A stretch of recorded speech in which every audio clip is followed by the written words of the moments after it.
He's always in there. What do you mean by that? Yuchi, masyado ka na maraming nalalaman. Tama ka. Marami talaga ako nalalaman. Gawin ba naman akong tigabigay ng mga kung ano-ano eh? Yuchi, di ba nanalo si Lucy sa regional contest? Pagbigay naman ito. Libro? Isa sa mga libro ng favorite author niya, di ba mahilig siya sa fantasy? Deserve niya rin magpahinga kasi grabe yung stress na inabot niya eh. Bakit hindi ikaw yung magbigay? Ikaw na! Huwag mo sabihin ako nagbigay ah. Pag nalaman ko sinabi mo, ipagkakalit ko. Nakasweet tropa ko. Yuchi! Pagbigay naman ito niluto ko para kay Lucy oh. Di ba favorite niya menudo? Hindi siya kumakain ng menudo kapag may atay. Ah, walang atayan, hindi ko nalagyan. Bigay mo ha, pero huwag mo sasabihin ako yung nagbigay. Kapag nalaman kong sinabi niya, ipagkakalat ko na nandulas ka sa hagdan. Kanino to? May... Payong!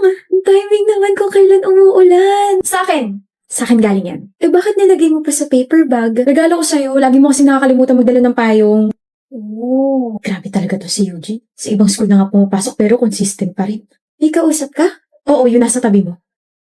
May sakit si Lucy? Oo, finals kasi kaya walang maayos na tulog. Mapad lagi siya sa mga libro niya. Anyway, in-update lang kita kasi updater mo ka, diba? Nasa dorm kayo? Oo. Sige. Hello? He. Binabaan ako. Oh, nandito ka talaga? Nandiyan na sa paper bag lahat ng mga kailangan niya. Gamot para sa ubo, sipon, tsaka lagnat. May thermometer na rin dyan para ma-check mo yung temperature niya. Tapos meron dyan maliit na thermostat bottle. May nakalagay na lugaw dyan na niluto ko. Tapos meron dyan towel. Basahin mo na maligam-gam. Tapos ikaw na lang kaya magbigay. Sabihin mo na kasi sa kanya. Ayoko. Basta Yuchi, huwag kong sabihin sa kanya na you just traveled 2 hours to give her these things. Oo, nuggets ko na. Basta Eugene oo na, ilalakad kita doon sa blockmate ko. Pero, thank you. Istodbo ka sa date namin ng boyfriend ko, alam mo ba yun? O Yuchi, kung hindi dahil sa akin, hindi mo magiging boyfriend yung dati kong blockmate ha. Oo na, nga pala, Lucy rented a new dorm para makapag-revision ng maayos sa ALE. Hindi ko magte-take? Hindi, but I can visit her. Ano na naman yung ibibigay mo?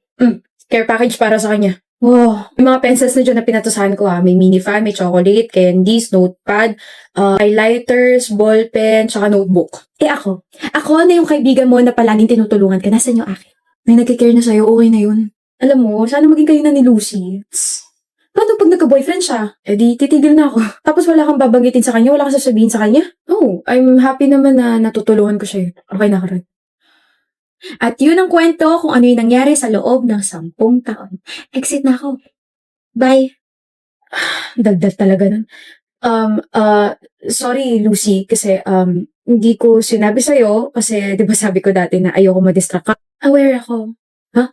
All this time, Eugene, aware ako na nandyan ka. Huh? I was upset when I noticed na bigla kang lumayo after your confession kasi I was expecting na you'll keep talking to me when I rejected you. Pero may na-realize ako nung college ako. Yuchi kept giving me these things, these cute and memorable gifts, and then narinig ko yung pangalan mo from her. Pero nagbingi-bingihan ako kasi feeling ko ayaw mo talagang sabihin sa akin na ikaw yung nagbibigay nun. Grabe talaga to si Eugene. Sa ibang school na nga pumapasok pero consistent pa rin. May kausap ka? Oo, yun nasa tabi mo. Galing kay Eugene.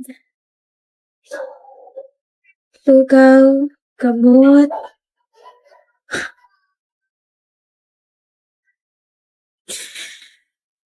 Thank you, Eugene. Care package. Di ka naman galing kay Eugene. Galing ka kay Eugene. Eugene! Mag-aaral lang ako. After I passed my board exam, akala ko kakausapin mo na ako but you still stayed in the shadows. Ever since I saw your efforts, I was waiting for you to come out, Eugene. And then 10 years later, until now, hindi ko kayang gumusto sa iba. Kasi hinihintay kita. Kung hindi pa sinabi ni Eugene, kailan ka magsasabi? Ngayon sana. Huh? Ngayon sana ako aamin. May stable jobs na kasi tayo, di ba? Tapos alam ko hindi na ako makakadistract sa'yo. So, ngayon sana ako aamin. Di pa naman tayo late, di ba? Hindi walang late-late. Makakapag-date pa rin naman tayo kahit boyfriend na kita. Upo na tayo. I think the program's gonna start na. Architect Lucy. Makakagawa na tayo ng memories together after those 10 lost years. We already made memories together, my Eugene. Hindi ka nawala sa tabi ko, remember?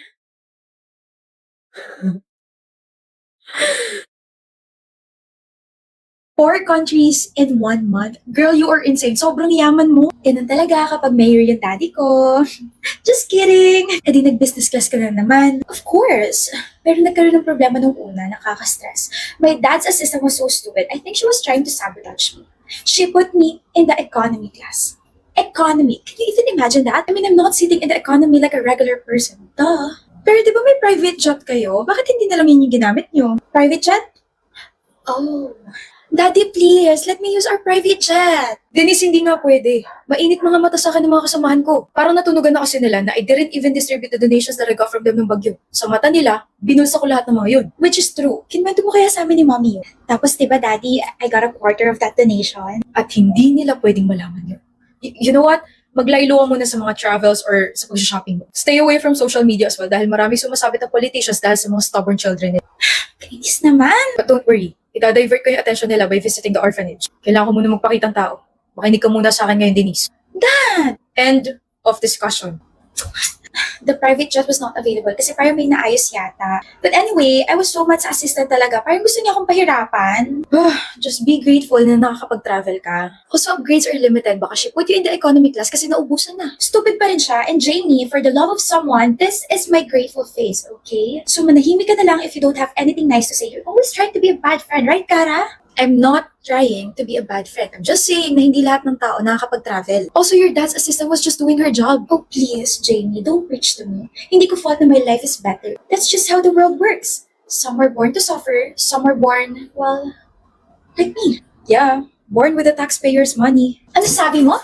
My dad works hard for the city. Works hard, wala nga natatapos na projects under his leadership. Be for real, Denise. Dad, ikaw ba tinutukoy sa news? Ayon sa kasalukuyang investigasyon, limpak-limpak na pondo ng lungsod na nakalaan para sana sa infrastruktura, kalusugan at social programs ay umano'y nailihis sa mga pribadong account na konektado sa mayor ng lungsod na to. Nagkalat ang mga peking dokumento, ghost projects at kaliwat kanan sa buhatan ng mga kontratista. Wala pa ring pahayag mula sa tanggapan ng mayor habang nananawagan naman ang mga mamamayan ng pananagutan. Jessica Rivera, nag-uulat. Dad, paano na ako? Paano na kami nila, Mommy? It's also all over the social media. Binubuli na nila ako sa comment section. Akala ko ba walang makakaalam? Don't worry, anak. I'll fix this, okay? Babayaran ko lang sila and besides, kakampi natin yung gobyerno. Lilipas din yan.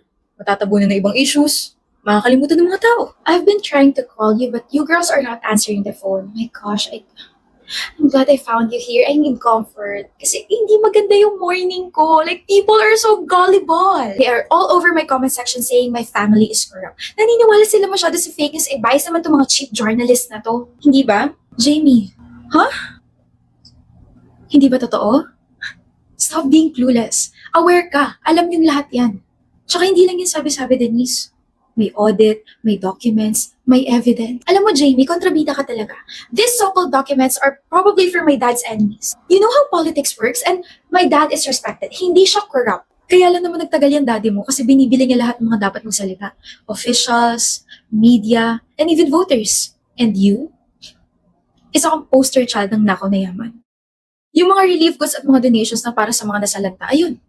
Napunta dyan sa closet nyo as designer bags, designer shoes, and designer clothes. Yung kasadang dapat tapos na, ayun, binabahan na naman, sira na naman kasi bulok yung materials na ginamit eh. You think you're better than me? Oo, kasi hindi naman kami kumakain ng isang pagkain na galing sa nakaw. Hindi kami natutulog sa isang kama na binili gamit yung perang dapat pambayad sa ospital. Hindi kami bumabiyahe or nagta-travel gamit ang isang private jet na galing sa buwis ng isang taong naglalakad araw-araw dahil walang maayos na public transportation. Jamie, you're so cruel. Alam mo, Denise, kung iniisip mo na luxury defines you, wake up. You're not powerful. You're pitiful. You only shine just because your family steals the electricity. Kapag bumagsak na yung pamilya mong corrupt, especially your dad, you'll be left with nothing but the shame of his name. Piece of advice, Kara. Pwede ka pang magbago. Pwede pang magbago isip mo. Don't let her buy you. Kara? Once again, Maverick got the highest score. Congratulations. Thank you, ma'am. Masyado mo na naman ginaling ang hayop ka. Paano naman kami mga hindi kasing talino mo? Buisit na to. Napaka-easy ng exam. Stock knowledge na naman yun eh. Ay, wow. Sorry, pre ha. Yung akin kasi na-stock yung knowledge sa dulo ng utak ko eh. Mag-aral ka kasi. Siguro mas gusto mo sa isang babae matalino, no? Siyempre, big deal sa akin yung grades ng future girlfriend ko. Ayoko sa bobo. Ang harsh mo naman, makabobo naman to. I'm just speaking facts, pre. If she can keep up with me, then hard pa sa ganun. I want someone who's smart. Yung may sense ko usap. Yung nakakausap ko sa kahit na anong topics, mapa-academics man or random in life. May natitipuhan ka ba rito sa classroom? Wala. Bilis nun ah. Ayaw mo kay Frankie? Si Frankie? Hindi naman siya matalini. Di ba recently pinagyabang niya na may line of 7 siya? Kakahiya. Hoy, mabait siya maganda si Frankie, no? Pero hindi pa rin siya matalino. Yun yung pinag-uusapan natin, di ba? Malapit na raw si ma'am, kinakabahan ako. Feeling ko bagsak yung exam ko. Feeling ko bababa yung grade ko for this quarter. Dasalan mo kasi. Yabang, porket siya na naman yung highest. Ako lang to. Good afternoon, students. I finally have your exam papers. As usual, i-announce ko kung sino yung pinakamataas for my subject. But I've talked to my fellow faculty members at nalaman ko siya rin daw ang pinakamataas ngayong quarter sa subjects nila. Congratulations, Frankie. Ako po?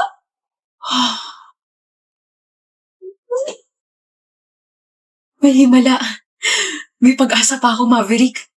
Kung kaya ni Frankie, kaya ko rin. May himala. Nasaan na yun?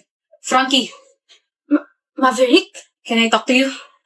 Oo naman, basta ikaw. Anong gusto mong pag-usapan natin? This is your first time, right? First time saan? Nakausapin mo ko? Hindi. First time na maging highest ka sa exams? Oo, grabe, para ako nasa cloud. Hindi narinig ko yung sinabi ni Mom. Hindi ko alam kung ano magiging reaction ko. Alam mo ba, Maverick, isa ka sa mga naging inspirasyon ko. Tapos, How did you do that? Huh? Paano ka naging highest ngayong quarter?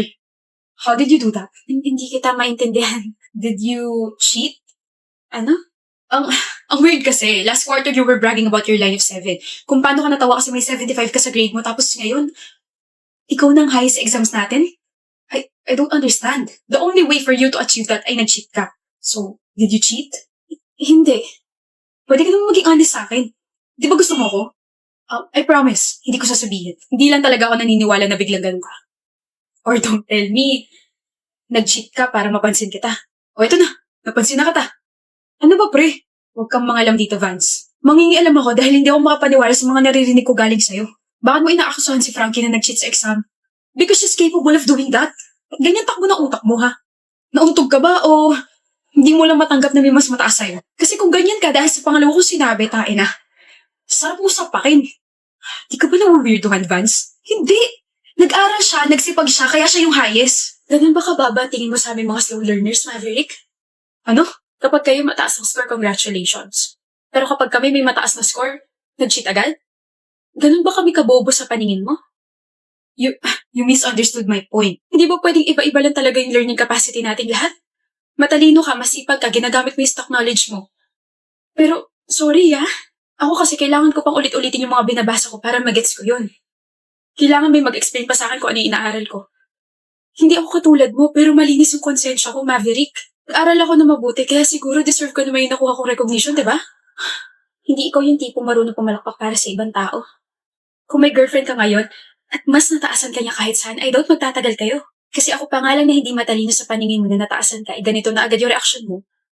Ano pa kaya sa future girlfriend mo? I suggest huwag ka na mag-girlfriend. Nakakatakot kang jowain eh. Saka nga pala, kaya ko na mag-focus sa pag-aaral ko. Alam ko na rin kung ano yung mga study habits ko. Salamat sa'yo, pero paano ba yan, Maverick? Baka mas lalo kitang mataasan yan. Mas lalo ka mag-frustrate sa akin. Hintay, Frankie! Slay ka ron! Slay!